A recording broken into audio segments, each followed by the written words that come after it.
My name is Thalia Blackwood, and I am 22 years old. The emergency room doctor who treated my broken nose that night made a call that changed everything. What started as my sister destroying my graduation celebration cake by smashing it into my face became the moment our entire family discovered the truth about who Vivian really was. The blood streaming down my face was nothing compared to what that doctor found in my system. Sometimes, the worst betrayals come wrapped in birthday cake and delivered by the person you trusted most. But before I tell you what happened in that hospital room, let me ask you something. Where are you watching this from right now? Are you comfortable? Because this story is going to take you on a ride through family betrayal that will make you question everything you think you know about blood loyalty. If stories about justice being served get your heart racing, smash that like button and hit subscribe, because what happened next will restore your faith in karma. Trust me, you will want to see how this family revenge drama unfolds. The graduation dinner was supposed to be my moment. After 4 years of pre-med studies, countless sleepless nights, and working 3 part-time jobs to afford tuition, I had finally earned my Bachelor of Science with honors. Mom had reserved the back room at Antonio's, our favorite Italian restaurant, and the whole family was there. Dad beamed with pride as he raised his wine glass. Grandma Rose kept dabbing her eyes with her handkerchief. And even my usually distant Aunt Patricia had driven 3 hours to celebrate with us. The cake was beautiful. Mom had ordered it from the expensive bakery downtown, 3 layers of chocolate with cream cheese frosting and delicate sugar flowers. Written across the top in elegant script were the words, "Congratulations, Dr. Thalia," even though I had not started medical school yet. It was optimistic loving and everything I had dreamed of for this moment. Vivian had been acting strange all evening. My older sister, normally the life of any party, kept checking her phone and seemed distracted. She barely touched her chicken parmesan and kept glancing at me with an expression I could not read. When Dad stood up to make his speech about how proud he was of both his daughters, Vivian excused herself to the bathroom. She was gone for almost 15 minutes. "Thalia has always been the determined one," Dad was saying when Vivian returned. "Even as a little girl, she knew she wanted to help people. We are so proud of the woman she has become." The whole table applauded, and I felt my cheeks warm with happiness. This was exactly how I had imagined this night would go.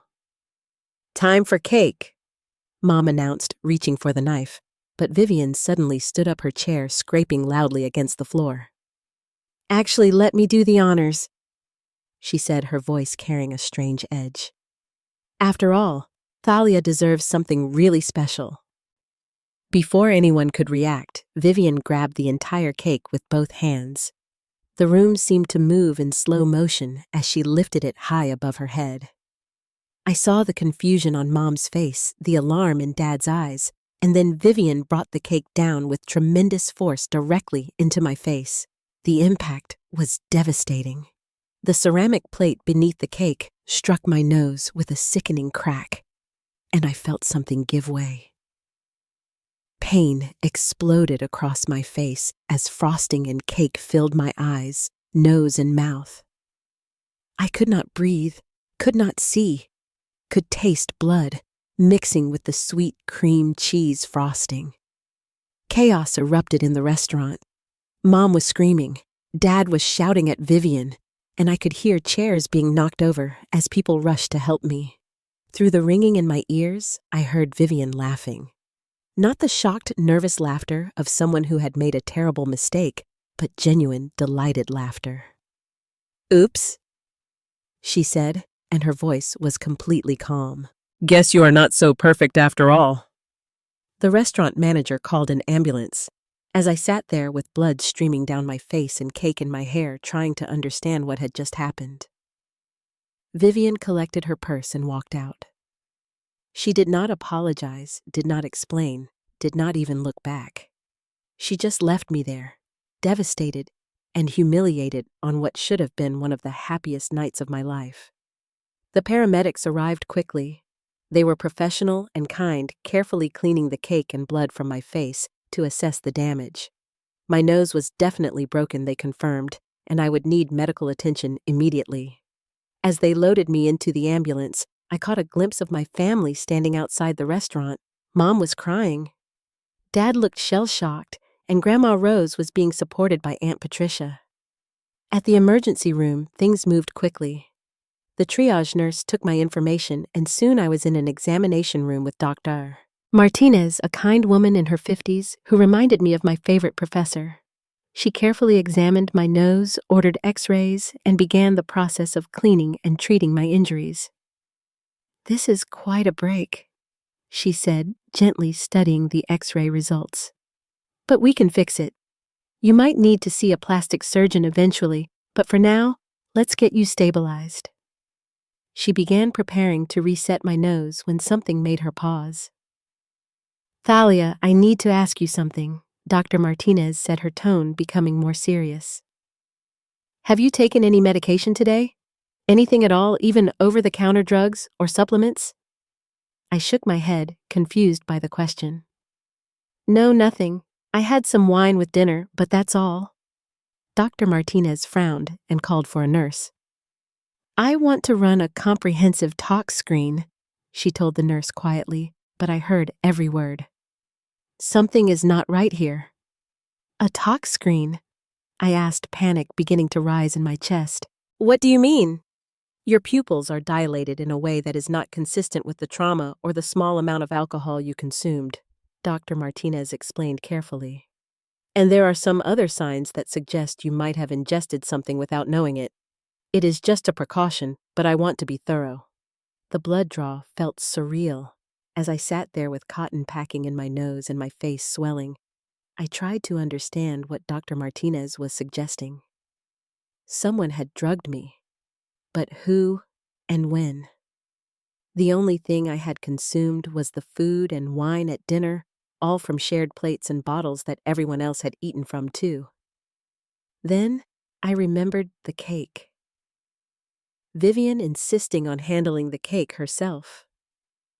Vivian disappearing to the bathroom for 15 minutes. Vivian's strange behavior all evening, the way she kept looking at me, the deliberate cruelty of her attack. The test results came back faster than I expected. Martinez returned to my room with a grim expression and a security guard behind her. "Thalia, I need you to listen carefully," she said. "Your blood shows significant levels of benzodiazepines and what appears to be a date rape drug called GHB. These are not medications that could be accidentally consumed." The room started spinning. "You mean someone drugged me on purpose?" "Yes," Dr. Martinez said firmly. "And given the circumstances of your injury and the deliberate nature of this poisoning, I am required by law to contact the police. Someone tried to seriously harm you tonight, and we need to find out who and why." As Dr. Martinez stepped out to make the call to 911, I lay there, trying to process what I had just learned. My sister had not just humiliated me at my graduation dinner. She had drugged me first, then assaulted me, and who knows what she had planned to happen after that. The woman I had shared a room with for 18 years, who I had defended against bullies and supported through her own struggles, had tried to poison me on one of the most important nights of my life. The betrayal cut deeper than the broken nose ever could. The police arrived at the hospital within 30 minutes. Detective Sarah Chin was a sharp-eyed woman in her 40s who listened to my story without interrupting. She took detailed notes about the evening, asked specific questions about Vivian's behavior, and requested copies of my medical records and toxicology results. "This is definitely assault," Detective Chin confirmed. "And given the premeditation involved with the drugging, we are looking at much more serious charges. Do you have any idea why your sister would want to hurt you?" I had been asking myself that same question since the test results came back. Vivian and I had always been competitive, but this was beyond sibling rivalry. This was calculated cruelty. "She has always been jealous of my achievements," I told the detective slowly. "But I never thought she would do something like this." Detective Chen handed me her card. We will need to bring her in for questioning. Do you know where she might be? Before I could answer, my phone buzzed with a text from an unknown number. The message made my blood run cold. Hope you learned your lesson tonight. Some people deserve to be knocked down a peg. XOXO. I showed the message to Detective Chen, who immediately called it in as evidence. She is not very smart, is she? The detective muttered. Sending threatening messages while we are investigating her for assault. Mom and Dad arrived at the hospital just as Detective Chen was leaving. They looked exhausted and confused, and Mom immediately started crying when she saw my bandaged face. Sweetheart, we are so sorry, she sobbed. We do not understand what happened. Vivian just snapped. It was not a snap, I said quietly, my voice muffled by the nasal packing. She planned this. She drugged me, Mom. The doctor found drugs in my system. Dad went pale. What do you mean, drugged? I explained everything Dr. Martinez had discovered watching my parents' faces cycle through disbelief, horror, and finally anger. She could have killed you, Dad whispered. Those drugs combined with alcohol if you had taken more wine. The reality of how close I had come to serious harm was starting to sink in. If I had drunk more wine at dinner, if the cake had hit me differently, if Dr. Martinez had not been observant enough to notice the signs, this night could have ended very differently. We need to call a lawyer, Dad said grimly. This is attempted murder. While my parents made calls, I lay in that hospital bed and let the cold clarity wash over me. For too many years, I had made excuses for Vivian's behavior. When she sabotaged my science fair project in high school, I told myself she was just stressed about her own grades. When she spread rumors about me dating the wrong guys in college, I convinced myself she was trying to protect me. When she accidentally spilled red wine on my white dress at her wedding, I blamed it on wedding day nerves. But this was different. This was not jealousy or stress or nerves. This was calculated malice. She had obtained illegal drugs, somehow administered them to me without my knowledge, and then physically assaulted me while I was impaired. The only reason her plan had not succeeded completely was because Dr. Martinez had been trained to recognize the signs. I started thinking about all the times Vivian had been alone with my food or drinks. The coffee she made me during finals week that left me feeling sick and unable to concentrate. The birthday smoothie she insisted on making me last year that gave me such severe stomach problems I missed my MCAT prep class. The homemade cookies she brought to my apartment last month that tasted slightly off and made me feel dizzy. How long had she been doing this to me? My phone rang, interrupting my dark thoughts. It was my roommate, Jessica. Thalia, oh my God, your dad called me. Are you okay? I'm coming to the hospital right now. Jess, wait, I said quickly. I need you to do something for me first. Go to my apartment and check my room. Look for anything that seems out of place, especially anything food or drink related. And take pictures of everything. What are you thinking? I think Vivian has been poisoning me for months, maybe longer. If I am right, there might be evidence in my apartment. Jessica was quiet for a moment. You know what, that actually makes sense. Remember how sick you were after her birthday party last year? And that time you missed your job interview because you were so dizzy? We thought it was stress or bad food, but it was always after I had been around Vivian, I finished. Always after she had access to something I was going to eat or drink. After Jessica hung up, I made another call. My cousin Marcus worked in cybersecurity and was brilliant with technology. If anyone could help me figure out how Vivian was getting these drugs and document her communications, it would be him. Marcus, I need your help with something serious, I said when he answered. Vivian attacked me tonight, and I think she has been poisoning me for months. Can you help me trace her digital footprint? Marcus did not hesitate. Send me her phone number, email addresses, and any social media accounts you know about. If she has been buying drugs online or communicating about this with anyone, I will find it. By the time Dr. Martinez discharged me 3 hours later, I had assembled a team. Jessica was documenting my apartment Marcus was working on Vivian's digital trail, and Detective Chen was preparing to execute a search warrant on Vivian's house. My parents had hired a criminal attorney who specialized in domestic violence cases. But I wanted more than just criminal charges. I wanted Vivian to face consequences for every cruel thing she had ever done to me every time she had undermined my confidence or sabotaged my success. I wanted the whole family to understand exactly who she really was. The next morning, still wearing dark sunglasses to hide my black eyes, I drove to Grandma Rose's house. At 85 years old, my grandmother was the family matriarch, the one person everyone respected and listened to. She was also Vivian's biggest supporter, always making excuses for her behavior and insisting that family should stick together no matter what. "Grandma," I said, sitting carefully in her favorite chair in the living room, "I need to tell you something about Vivian that is going to be hard to hear." I told her everything. About the drugs, about the pattern of suspicious illnesses, about the text message, and the calculated cruelty of the attack. I showed her the police report and the medical records. I watched her face transform from disbelief to horror as the evidence mounted. "That child," she whispered, finally, her hands shaking. "I defended her so many times.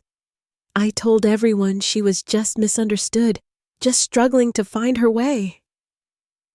She fooled all of us, Grandma. But now, we know the truth." Grandma Rose straightened her shoulders with the strength that had carried her through 8 decades of life. "What do you need me to do?"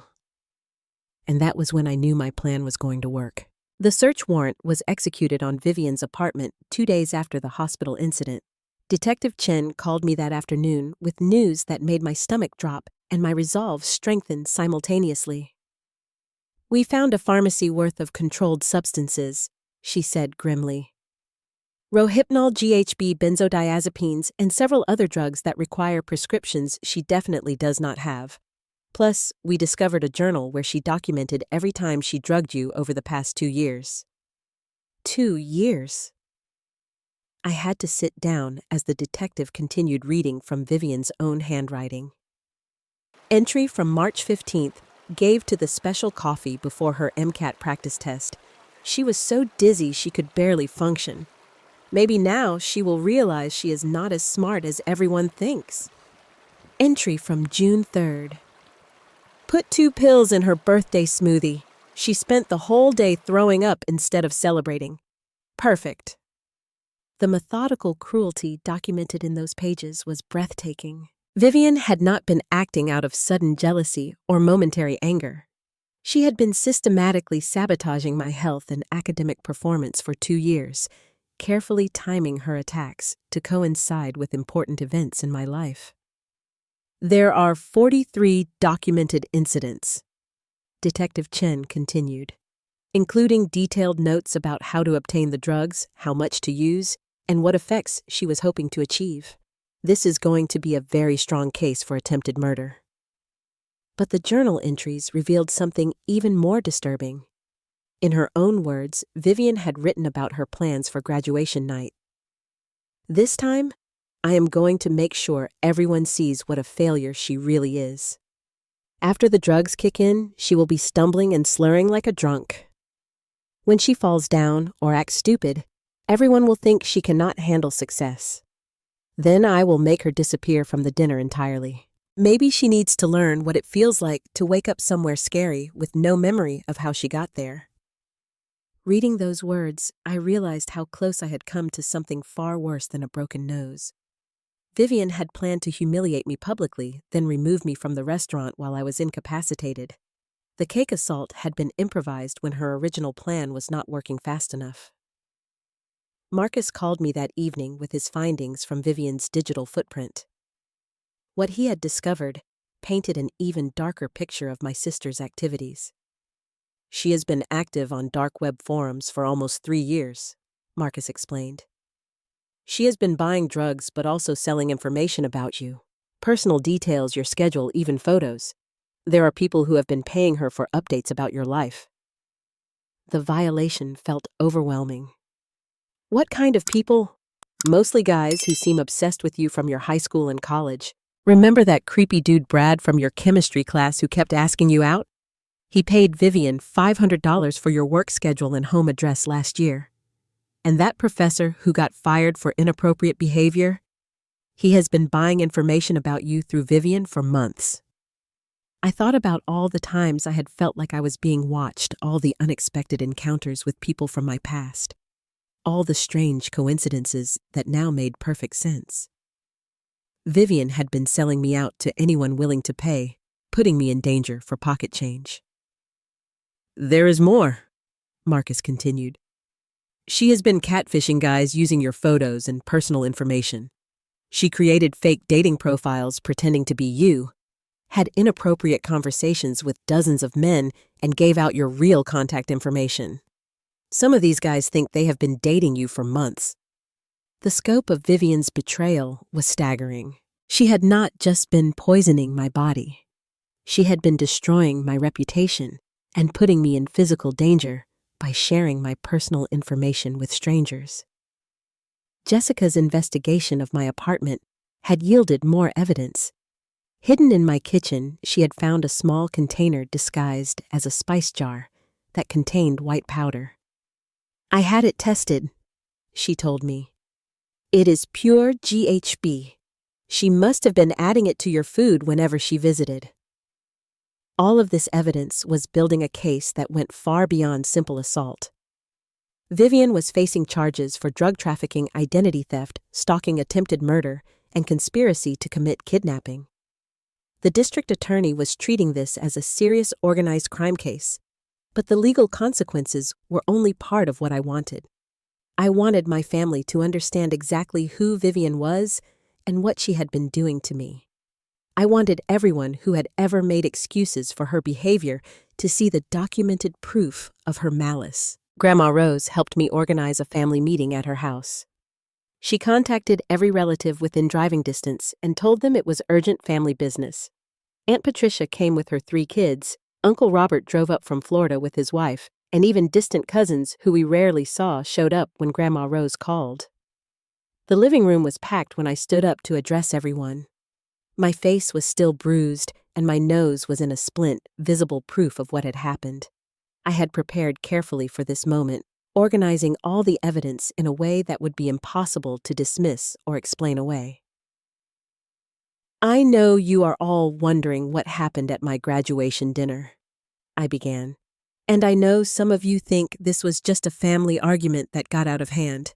I am here to tell you the truth about what Vivian has been doing to me for the past 2 years. I started with the medical evidence explaining how Dr. Martinez had discovered the drugs in my system. I showed them copies of the toxicology report and the police report. Then I read selected entries from Vivian's journal, watching their faces change as they realized the calculated nature of her attacks. When I explained about the dark web activities and the sale of my personal information, Aunt Patricia gasped. She sold your information to strangers. She put you in danger for money. It gets worse, I said, and told them about the fake dating profiles and the months of systematic poisoning. By the time I finished presenting the evidence, the room was completely silent. Uncle Robert was the first to speak. I defended her, he said quietly. When people said she was jealous of you, I said that was normal sibling rivalry. When she had outbursts at family gatherings, I said she was just emotional. I made excuses for behavior that was actually criminal. Cousin Amanda started crying. She babysits my kids sometimes. If she could do this to her own sister, what could she do to children? One by one, family members shared their own stories. Times when Vivian had been alone with their food or drinks, and they had felt mysteriously sick afterward. Instances where she had asked suspicious questions about their personal lives or seemed to know information she should not have had. a pattern of manipulation and harm that extended far beyond just me. Grandma Rose stood up slowly, her usual warm expression replaced by something cold and final. "Vivian is no longer welcome in this house," she announced. "Anyone who continues to associate with her will also be unwelcome. We protect our family from predators, even when the predator shares our blood." The unanimous agreement was swift and decisive. Phone numbers were blocked, social media connections were severed, and family group chats were purged of any connection to Vivian. Within 24 hours, she had been completely cut off from the family support system that had enabled her behavior for so long. But Vivian was not going quietly. The threatening messages escalated, and she began showing up at family members' homes and workplaces, demanding to speak with them. When that failed, she started posting on social media claiming that I had fabricated everything and that she was the real victim of family persecution. Detective Chen warned me that this escalation was common when predators lost control of their victims. "She is going to get more desperate and more dangerous before this is over," the detective said. "We need to be prepared for her to try something dramatic." That warning proved prophetic sooner than any of us expected. The real confrontation was still coming, and when it arrived, it would reveal the full depth of Vivian's capacity for evil. But I was ready for her, and this time I was not facing her alone. The confrontation came exactly 1 week after the family meeting. Vivian had been arrested and released on bail, but the no-contact order meant she was forbidden from approaching me directly. That did not stop her from trying to manipulate the situation through proxies and social media campaigns. She had created multiple fake accounts on Facebook and Instagram, posting elaborate sob stories about how I had fabricated evidence to frame her for a simple accident. According to her version of events, she had only meant to playfully push the cake toward my face, and my broken nose was the result of me falling backward in surprise. The drug test results were explained away as contamination from prescription medication she claimed I was secretly taking. Some people believed her. Old high school acquaintances who did not know the full story began commenting supportively on her posts. A few distant relatives who had not attended the family meeting started questioning whether we had overreacted. Vivian was skilled at playing the victim, and she used every manipulation tactic she had learned over the years. But I was ready for this. Marcus had been monitoring all her online activity, screenshotting everything before she could delete it. We had documented her creating fake accounts, her attempts to impersonate me, and her efforts to contact people who had blocked her main accounts. The breakthrough came when she made a critical mistake. Frustrated by her inability to reach me directly, Vivian decided to target my workplace. I had just started a summer internship at the Children's Hospital downtown, working with Dr. Elizabeth Warren in the pediatric emergency department. It was a prestigious position that would help with my medical school applications, and I was determined not to let Vivian ruin this opportunity too. On a Tuesday morning, Vivian showed up at the hospital, claiming to be my emergency contact. She told the reception desk that I had been in a car accident and was unconscious at another hospital, and that she needed to collect my personal belongings and notify my supervisor. The receptionist following protocol called Dr. Warren to verify. Dr. Warren found me in the supply closet where I was restocking gauze. "Thalia, your sister is here saying you have been in an accident. Obviously, that is not true since you are standing right here, but I thought you should know someone is using your name fraudulently." My blood ran cold.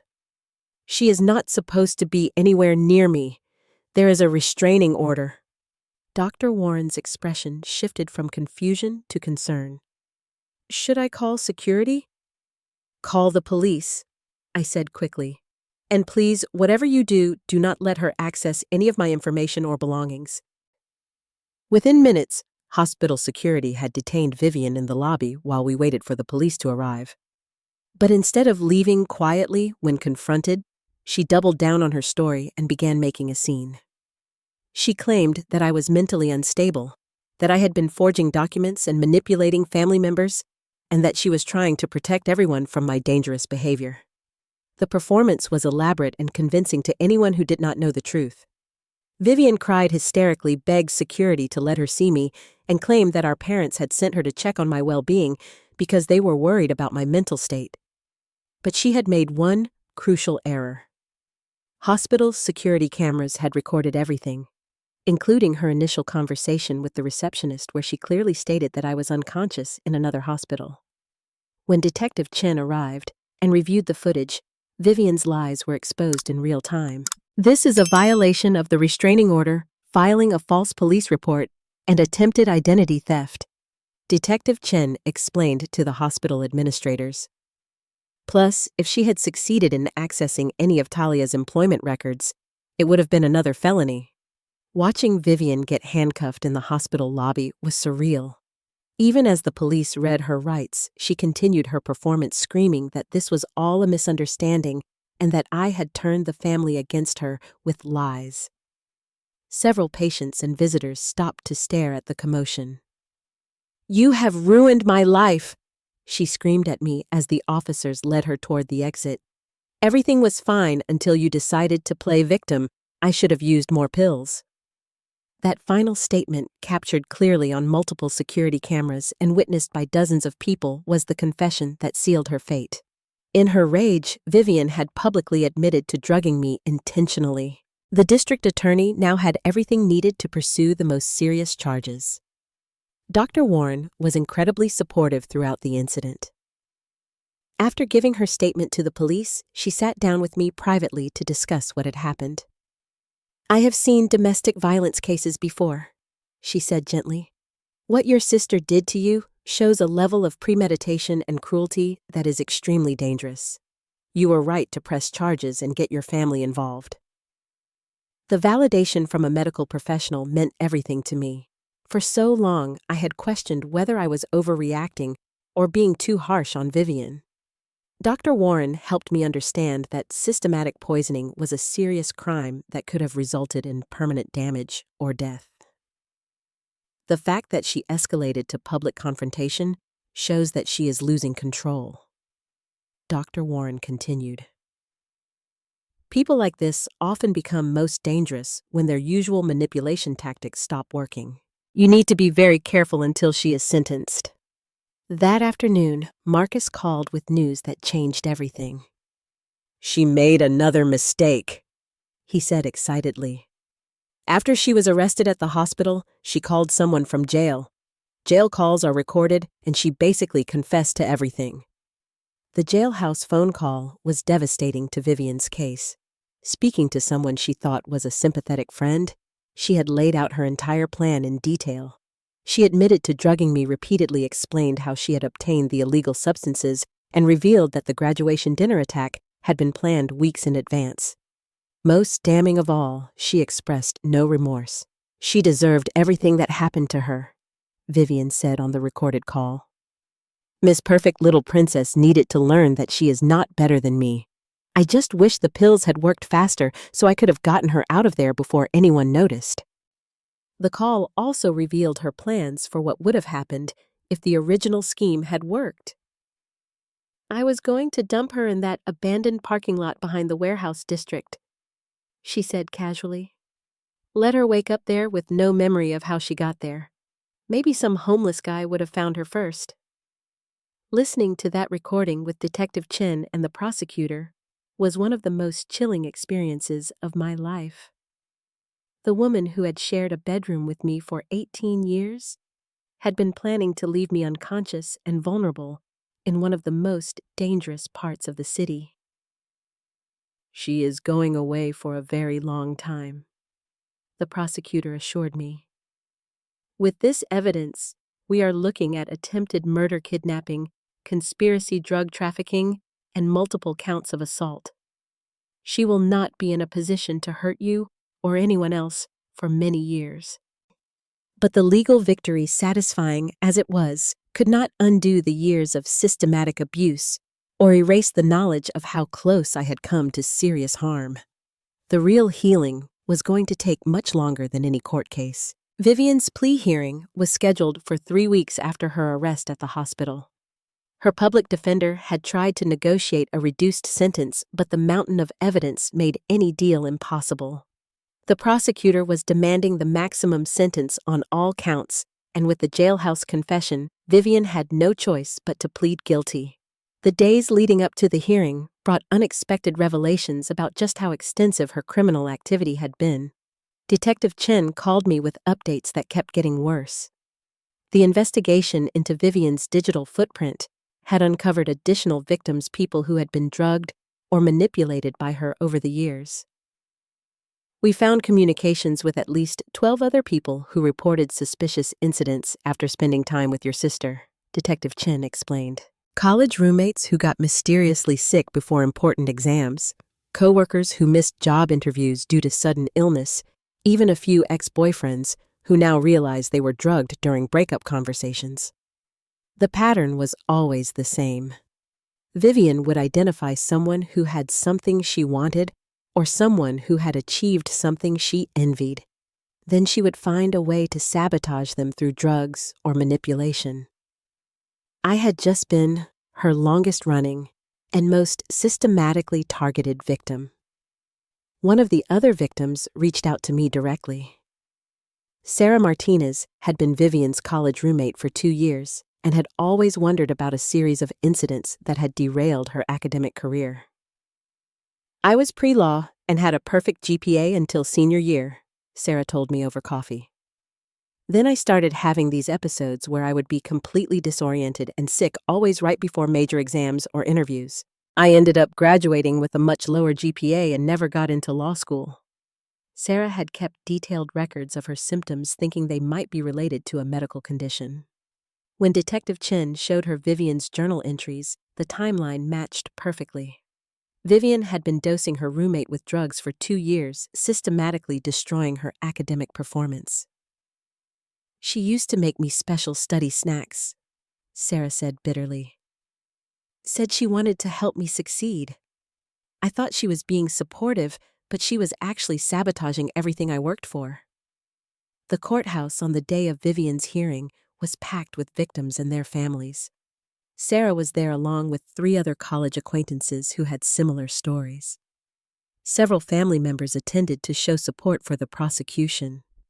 Even Dr. Martinez from the emergency room came to witness the proceedings. Vivian looked smaller than I remembered as she stood before the judge. Her usual confident demeanor was gone, replaced by a defeated slump in her shoulders. Her lawyer had advised her to show remorse, but even her attempts at appearing sorry seemed calculated and false. The prosecutor laid out the charges methodically. Attempted murder, aggravated assault, drug trafficking, identity theft, stalking, conspiracy to commit kidnapping, and violation of a restraining order. Each charge carried serious prison time, and the evidence was overwhelming. When given the opportunity to make a statement, Vivian stood slowly and looked directly at me. For a moment, I thought she might finally apologize or show genuine remorse for what she had done. Instead, she doubled down on her victimhood narrative one final time. "Your Honor, I am not the monster they are making me out to be," she said in a voice that trembled with what seemed like emotion but felt completely manufactured. "I made mistakes, yes, but everything that happened was blown out of proportion by a family that never understood me or appreciated me." She continued for several minutes, painting herself as the misunderstood sibling who had been driven to desperate actions by years of being overshadowed and ignored. According to Vivian, the drugs were a cry for help, and the systematic nature of her attacks was simply poor judgment rather than malicious intent. "I never meant to seriously hurt anyone," she concluded. "I just wanted people to notice that I was struggling too." The judge was not impressed. Judge Williams was a stern woman in her 60s who had clearly read every piece of evidence and listened to every recording. "Ms. Blackwood, I have reviewed the extensive documentation of your crimes, including your own written records of your systematic campaign to harm your sister and others." This was not a cry for help. This was a calculated pattern of predatory behavior. Judge Williams sentenced Vivian to 15 years in prison with no possibility of parole for 8 years. She would also have to pay restitution to all identified victims and would be registered as a violent offender upon release. The restraining orders would remain in effect permanently. As the bailiff led Vivian away in handcuffs, she turned back one final time. The mask of fake remorse had completely dropped, and the expression on her face was pure hatred. "This is not over," she mouthed silently, making sure only I could see her lips move. But it was over. The legal proceedings were finished. Vivian was going to prison for a very long time, and the family had permanently cut ties with her. The justice system had worked exactly as it was supposed to. The aftermath, however, was more complicated than I had expected. Relief was mixed with grief as I processed the reality that my sister had never actually loved me. Every childhood memory was now tainted with the knowledge that Vivian had been capable of such calculated cruelty, even as a young person. Mom struggled the most with the revelations. She blamed herself for not recognizing the signs earlier, for making excuses for Vivian's behavior, for not protecting me better. Dad channeled his emotions into action, working with our lawyer to pursue civil lawsuits against anyone who had enabled Vivian's drug purchases. The family dynamics shifted dramatically. Holidays and gatherings became more peaceful without Vivian's presence, but they also felt incomplete. We were all learning how to be a family without the person who had been the center of so much drama for so many years. Grandma Rose surprised everyone with how quickly she adapted to the new reality. "I wasted too many years making excuses for that girl," she said firmly. "I should have listened when people tried to tell me what she was really like. Now I know better, and I will not make the same mistake again." The other victims found closure in different ways. Sarah decided to retake the LSAT and apply to law school again, determined not to let Vivian's sabotage define her future. The ex-boyfriends who had been drugged during breakup conversations finally understood why their memories of those incidents had been so fuzzy and traumatic. As for me, the physical healing was straightforward. My nose healed properly, the bruises faded, and Dr. Martinez confirmed that the drugs had not caused any permanent damage. The emotional healing was going to take much longer, but I was surrounded by people who genuinely cared about my well-being. The most unexpected outcome was how the experience had strengthened my relationships with the family members who had stood by me. We had all learned the importance of believing victims and taking action when someone shows concerning behavior. Justice had been served, but the real work of rebuilding and moving forward was just beginning. 6 months after Vivian's sentencing, my life had transformed in ways I never could have imagined. The experience of surviving systematic abuse and seeing justice served had fundamentally changed how I viewed myself and my relationships with others. Medical school acceptance letters started arriving in March, and I had been accepted to 4 excellent programs. The irony was not lost on me that Vivian's attempts to sabotage my academic performance had actually made me more resilient and determined. Every challenge she had thrown at me had forced me to develop better study habits, stronger time management skills, and a deeper commitment to my goals.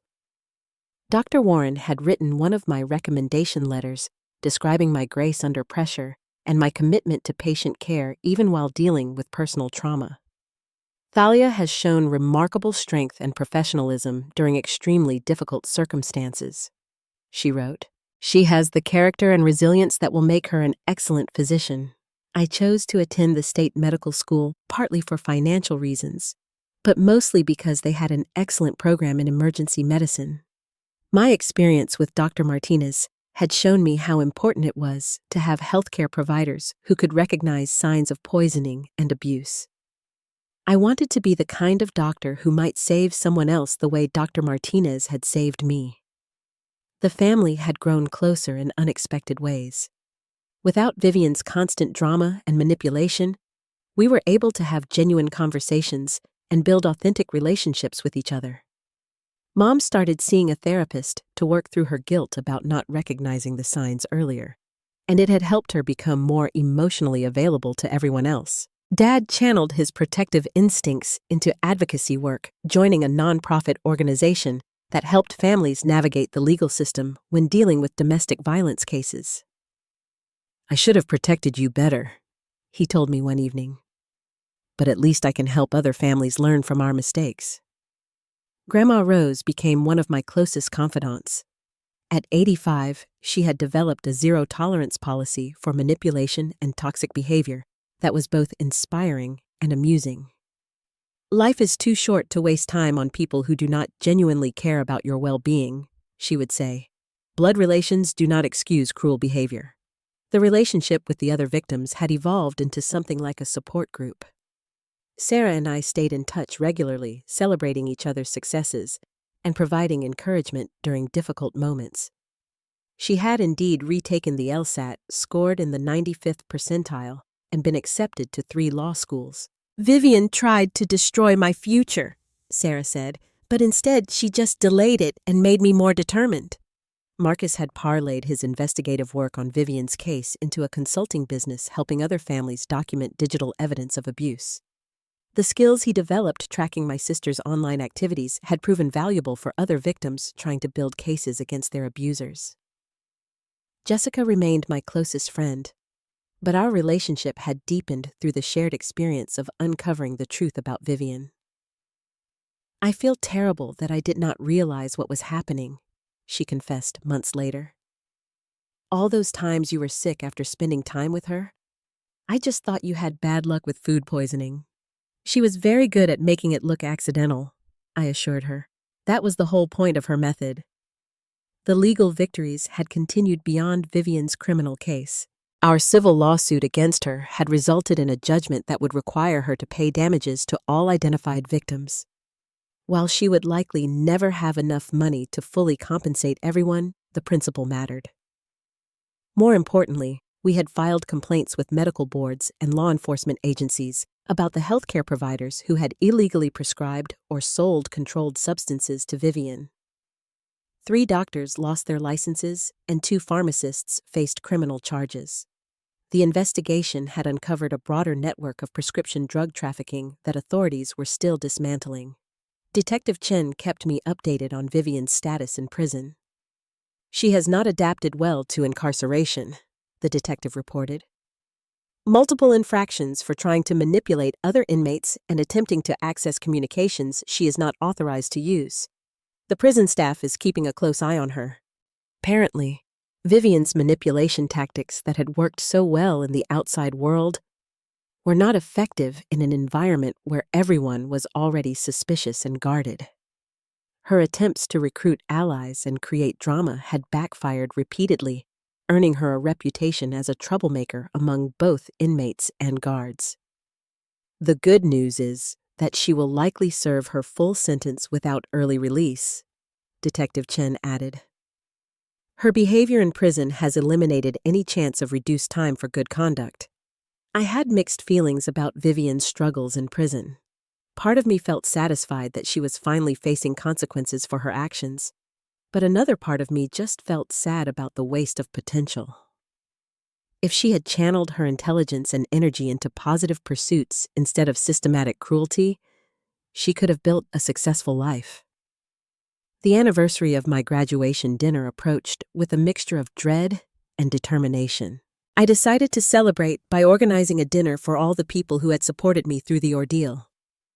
We gathered at the same restaurant where the original attack had happened, reclaiming the space and the memory. This time, the cake-cutting ceremony was performed by Grandma Rose, who made a speech about the importance of chosen family and genuine love. "We celebrate Thalia not just for her academic achievements, but for her courage in facing the truth and seeking justice," she said. "She has shown all of us what real strength looks like." As I looked around the table at the faces of people who genuinely cared about my well-being, I realized that Vivian's betrayal had inadvertently given me something valuable. It had forced me to distinguish between people who truly loved me and those who were only pretending. The people at that table had proven their loyalty through their actions, not just their words. The experience had also clarified my career goals in unexpected ways. I still wanted to be a doctor, but now I understood the broader context of healthcare and social justice. I wanted to work in emergency medicine, not just to save lives, but to be the kind of provider who could recognize signs of abuse and advocate for vulnerable patients. Starting medical school felt like a new beginning, rather than just the next step in a predetermined path. I had survived systematic poisoning, family betrayal, and a complex legal battle. Whatever challenges medical school might present seemed manageable in comparison. The most important lesson I had learned was about the difference between forgiveness and enabling. I did not hate Vivian, but I also would never again make excuses for toxic behavior or prioritize family loyalty over personal safety. Some people forfeit their right to be in your life through their actions regardless of shared DNA. Have you ever had to cut ties with a family member who betrayed your trust? How did you handle the aftermath of discovering that someone you loved had been systematically hurting you? I know these stories can be triggering, but they also show that justice is possible when we have the courage to seek it. If my experience helps even one person recognize the signs of systematic abuse, then sharing this painful chapter of my life will have been worth it. Please leave a comment about your own experiences with family drama or betrayal.